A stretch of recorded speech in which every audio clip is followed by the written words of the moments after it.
The man who says he's more comfortable in the water than on land sits down for an exclusive interview with Growing Bolder. What Olympic champion Rowdy Gaines says he wants people to know about trying and failing on the path to happiness. Then, if we take the approach that the universe is ever conspiring in my favor, and we just live life in that way, there's so many things that will unfold beautifully in front of us. after her story, you may be believing in vegan and in the universe. Then, the real keys to active longevity, what you can start doing today to discover hope, inspiration, and possibility. Right now on Growing Bolder. What's most important to you? What really matters? Remember when you thought the future was filled with limitless possibility? It still is. Dreams don't have an expiration date. It's not too late to find your purpose, to live with passion, to make an impact in the lives of others and in the world we live in. Stop growing older and start growing bolder. Support for Growing Bolder provided by If you're feeling good, that's all I need to know. Because you light me up, oh, you light me up. Tell me how you feeling tonight. Tell me how you feeling tonight.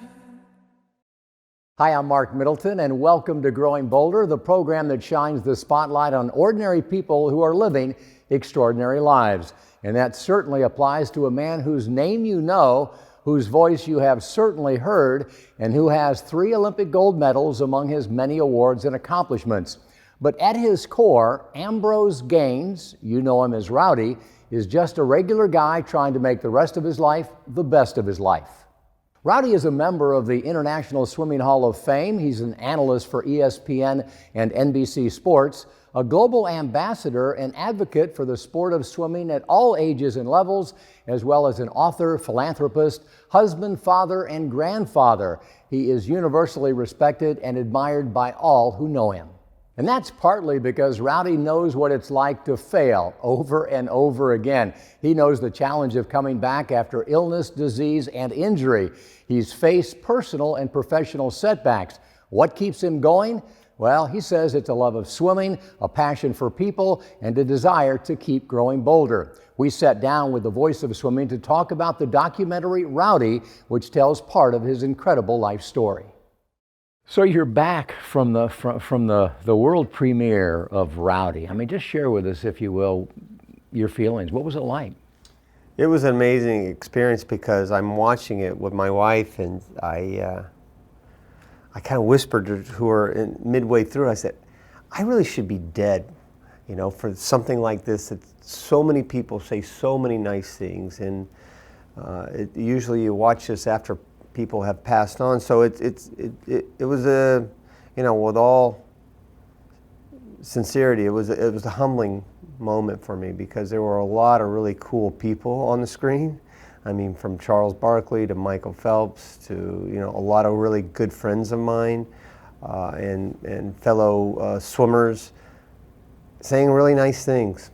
And I was very touched about it. And Hannah Storm, who produced and directed, she did such an amazing job. Really just, I think it was like really a cool documentary. We've talked before, and I know you always get at least a little emotional when you talk about Richard Quick, who was your coach at Auburn, your Olympic coach, diagnosed with incurable brain cancer in December of 2008 and was dead in 6 months. Was he in the film? Was there any reference to him? Yeah, he's really central to the story. I think that was something that I certainly communicated to Hannah and her team early on, that when they sat down, did some of the pre-interviews and everything, that he was a big part of who I am today, and such a giant of a man, that he made such an impact on so many people.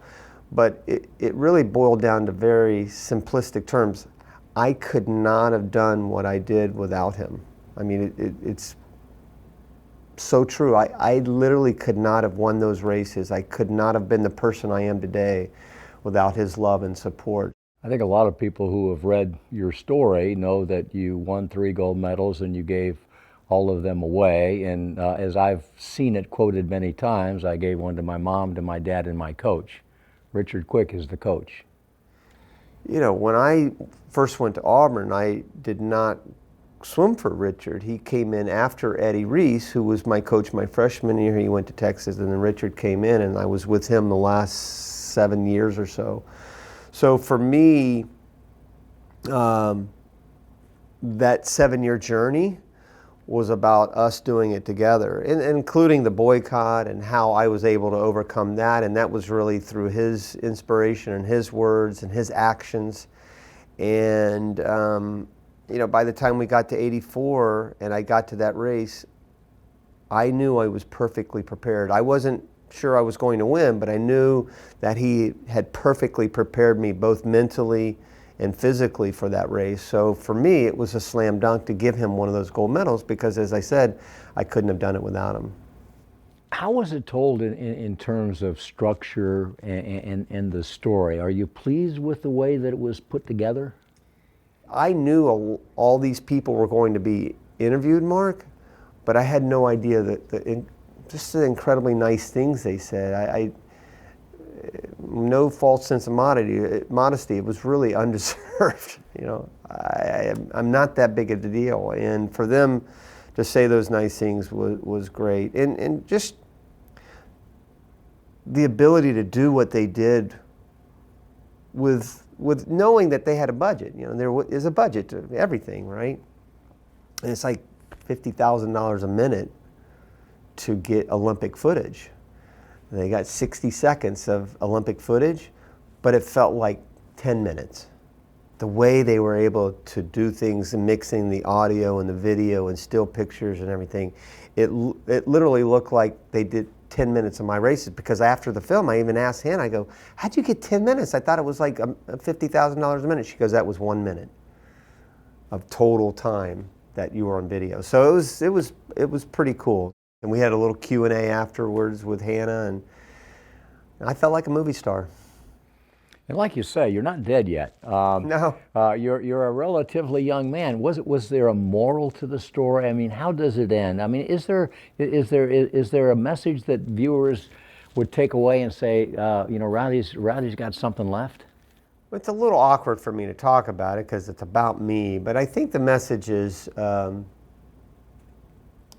guess it sounds a little cliche-ish, but you should never give up on your dreams, because I was kind of living proof of that as you go through the movie, because I didn't start until I was late. I failed in 5 sports before I started swimming. I'm from a very small town. There wasn't a lot of big-time swimming in Winter Haven, Florida.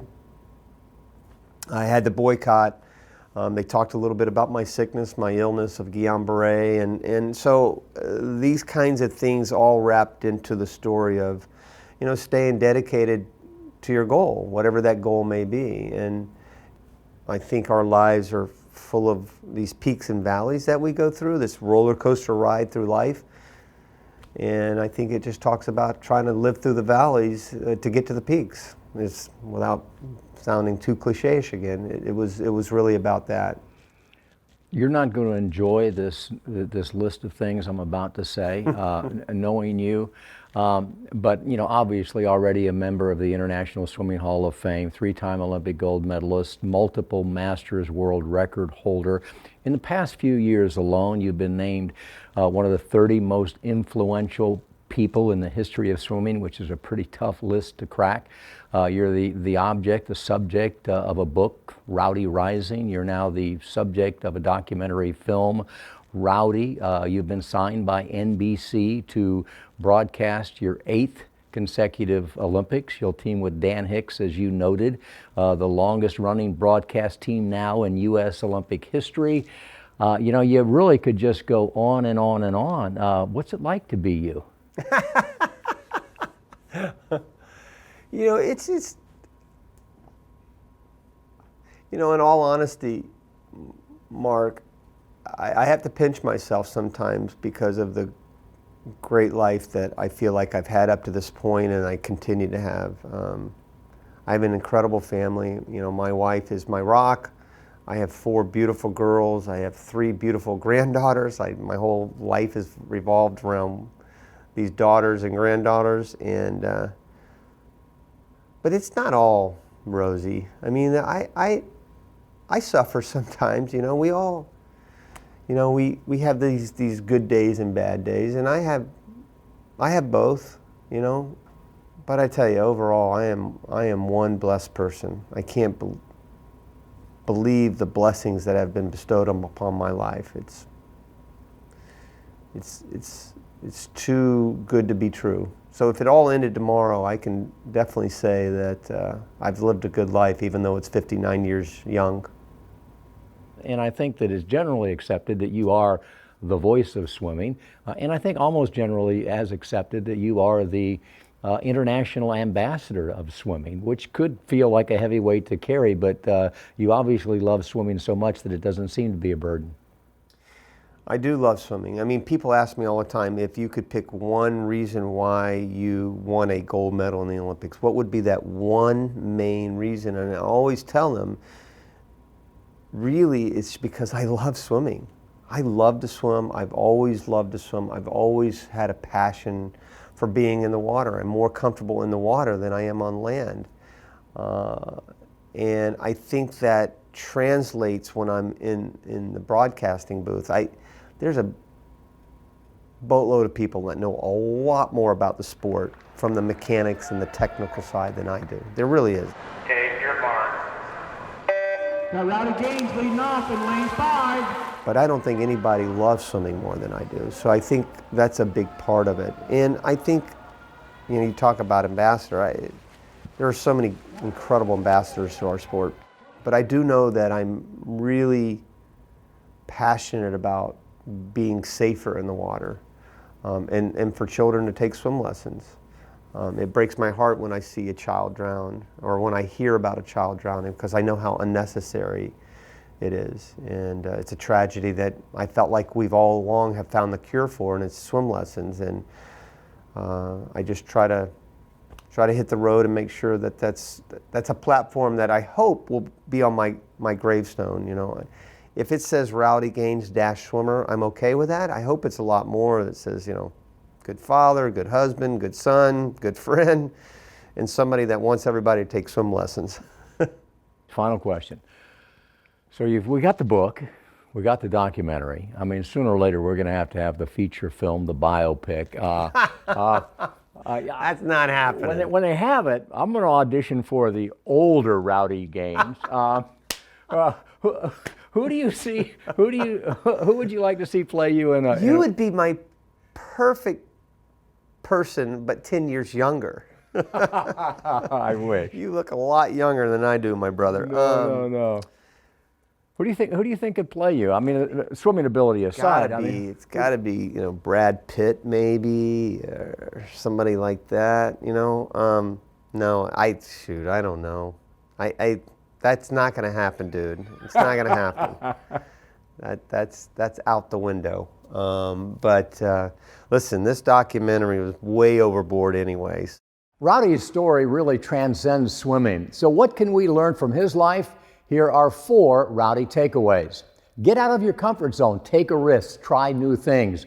Rowdy didn't discover swimming until he had failed in 5 other sports. Believe in your potential. One of the biggest factors that keeps us from achieving our dreams is self-doubt. We fear failure, we fear embarrassment. The people who ultimately become good at something are those who are okay with being bad at it, at least for a while. Most of us quit something far too soon. Prehabilitate. Rowdy made a spectacular recovery from Guillain-Barré syndrome, a rare nerve disorder, largely because he was in such great shape when he was stricken. We should all be prehabilitating for our next physical setback. And enjoy the journey. Don't become so focused on the destination that you forget to enjoy the journey, because the journey is our life. And the truth is, those who don't enjoy the journey are the ones who rarely, if ever, achieve their goals. Hello, I'm Dr. Roger Landry, and I'm a preventive medicine physician focusing on successful aging. I'm also the author of Live Long, Die Short, a guide to authentic health and successful aging. Well, I've written a book called Live Long, Die Short. Well, the live long you can understand, but what's this die short stuff? Sounds intriguing. Well, in public health terms, that's called the compression of morbidity. Morbidity is when we're sick and impaired. And wouldn't we like to compress the time that we're sick and impaired? Of course we would. Who wants a long, drawn-out, painful, expensive, degrading process of aging over decades? So how do you do this? How do you compress this morbidity? It's lifestyle. It's challenging yourself physically and mentally. It's being socially connected. It's having purpose in your life. We can do that, can't we? Sure we can. Live long, die short. Live long, die short. That's what Dr. Landry calls it. Some call it squaring the curve, and others compressing our morbidity. Call it what you will, it should be a major life goal for all of us, because how long we live is really less important than how long we're healthy before we die. So, how do we get there? Here are 5 Growing Bolder keys to active longevity. Strategic location. It's not just where you live, but what and who you're near, because we can't age successfully alone. It's all about community. We need to be connected to intergenerational socialization opportunities and a wide range of support services. Lifelong learning. The Growing Bolder mantra is never stop learning. We need access to lifelong learning opportunities that deliver the inspiration, the tools, and the resources necessary to stay mentally engaged in life. The health-wealth connection. The greatest expense we all face as we age is healthcare, and the single most important investment that we can all make is improving our overall health and fitness. Integrating fitness and well-being opportunities into our daily lives will dramatically reduce the risk of running out of money before we run out of time. Purpose-driven engagement. It's not about keeping busy as we age, it's about making a difference. We're purpose-driven beings, and a desire to make a difference in the lives of others only grows as we age. Having easy access to a wide variety of volunteer opportunities is critical to active longevity. And finally, arts and entertainment options. One research project after another is proving that creative engagement is important to healthy aging. And while making art, painting, dancing, or performing is highly beneficial to our overall health, so is simply enjoying art, listening to great music, or watching a great play. Creative engagement has all kinds of benefits proven to lower the levels of chemicals in our bodies that cause inflammation and can trigger diabetes, heart attacks, arthritis, Alzheimer's, and other diseases. These are just 5 of the Growing Bolder keys to active longevity. There are more. They're all part of our Launchpad to What's Next initiative. You can learn more about that at growingbolder.com/launch. Well, if you've ever had a big thought, an idea, or a dream, only to think of a million reasons why it would fail, listen to this. We met a woman looking to transform her life. She had an idea to open a vegan restaurant in an economically disadvantaged area. Everybody told her it was a terrible idea, and the more she heard no, the more determined she got. Oh, did I mention that she had no restaurant experience at all? So this is for anyone out there who's ever had to deal with the naysayers. Here's what can happen when you choose to take a risk, believe in yourself, and try to make a difference. Okay. Jen Ross is on a mission to nourish a community, not just their bodies, but also their souls. She started by doing what everyone told her she could not. In a less than affluent neighborhood, she opened a vegan restaurant. Her challenge? Let's make this approachable for everyone. Let's show everyone that you can be vegan if you want to. Let's show them that you don't have to spend $5 million and your left arm to afford a vegan meal. And being able to come into the town of Edenville, which is the oldest all-Black incorporated municipality in the United States, and continue that is a continuation of my mission. You'd think that only an experienced restaurateur would have the nerve to take that kind of a risk, right? Well, would you believe she's never done this before? And most of the people she consulted were not exactly encouraging.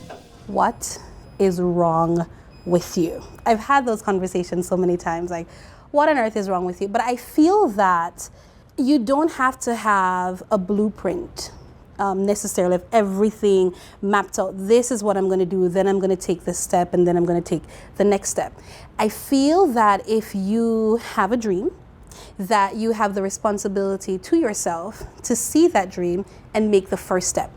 So she took that step, along with most of her savings and all of her courage, and now her vegan restaurant is open for business. So my friends would say to me, Jen, oh my gosh, you're so fearless. And I'd go, I'm not fearless at all. I feel the fear every day. I feel the fear several times a day, maybe several times an hour. It's just now I recognize it for what it is and say, oh, so that's what excitement feels like. You know what I mean? And work past that fear. I think that comes with age. Her fear is based on reality. As hopeful as she is, she knows the odds are against her for many reasons. A single woman running a business, for a black woman running a business, for a divorced woman running a business, for an immigrant running a business. But there is another issue, perhaps even larger, that she has to deal with: her body type. Veganism has a face that doesn't look like me. And I'm very much aware of this. If you were to close your eyes and think vegan, the very first image that comes to mind is not going to be Jen. So there's this whole conversation that veganism is for other people, or it's for people who have more disposable income, or it's for people who don't have cultural expectations. You know what I mean? But I think if we can break all of those barriers and make veganism approachable. And interestingly, for Ross, being vegan isn't about the food as much as the belief system behind it. I think that we are extensions of each other. So the whole premise of being vegan is to show compassion for somebody outside of yourself, whether it's an animal or a human, because I think that the way I treat you is going to affect my life. And as altruistic as it might be in premise, it's also innately selfish, because the energy that I put out towards you comes back to me. Good to see you. But she is well aware that she has not chosen an easy path. The failure rate for restaurants in general is higher than most businesses, but Jen Ross isn't just out to run a restaurant. She's out to make a difference. Despite the risk, she believes in her mission, and she believes in herself. I think that we are a gazillion times more resilient than we give ourselves credit for. There are 8 million different ways to Sunday why this should never have happened. They're very valid reasons. But I think that if we take the approach that the universe is ever conspiring in my favor, and we just live life in that way, there's so many things that will unfold beautifully in front of us. It doesn't take away the challenges. Because there are nights when I go home and I'm crying and I'm like, oh my God, why did I do this crazy, stupid thing? Because it will feel that way when the hard times hit, right? But if you have a clear reason and you believe firmly in what you are doing and you're willing to make those adjustments, I think that life has a way of rewarding us.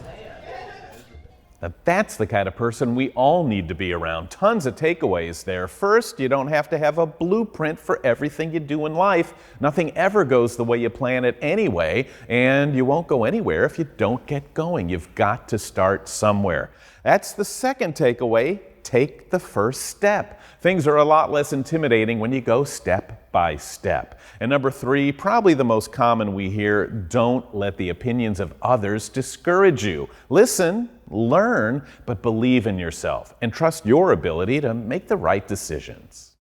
Our friend and colleague Wendy Chioji continues to defy, especially when it comes to expectations for what she can or cannot do while battling an aggressive form of cancer.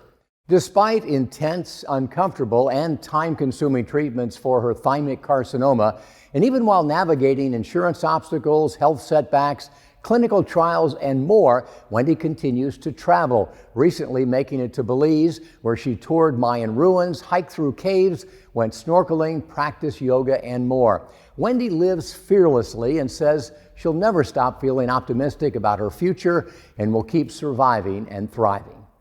The average human lives about 30,000 days if we're lucky. By the time we're 65, there's only about 7,000 left if we're lucky.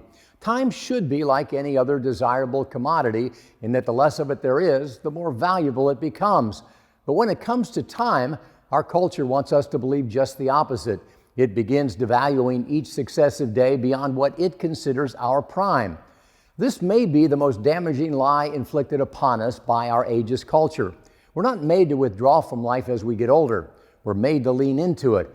We're made to be bold and to take risk. We're made to help others and to protect the weak. We are the greatest problem-solving, fearless, selfless, empathetic animal that has ever walked the face of the earth. We didn't choose to be all that. It chose us. It's in our DNA. So let's quit suppressing it and start expressing it. Let's quit apologizing for growing older and start celebrating it. That's growing bolder. We'll see you next time.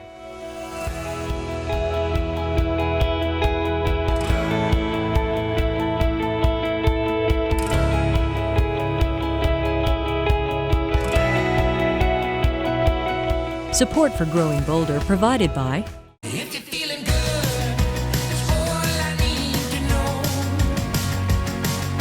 You lock me up, will you lock me up?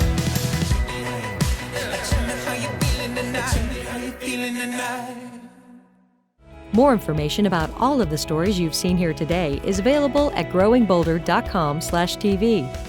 And you can get inspired to keep rebranding aging when you connect with the Growing Bolder community on Facebook. Growing Bolder apparel is available for $25 plus shipping and handling. A companion book, Growing Bolder, Defy the Cult of Youth, Live with Passion and Purpose by Mark Middleton, is available as well for $25 plus shipping and handling. And you can subscribe to Growing Bolder magazine, 4 quarterly issues for $29.97 a year.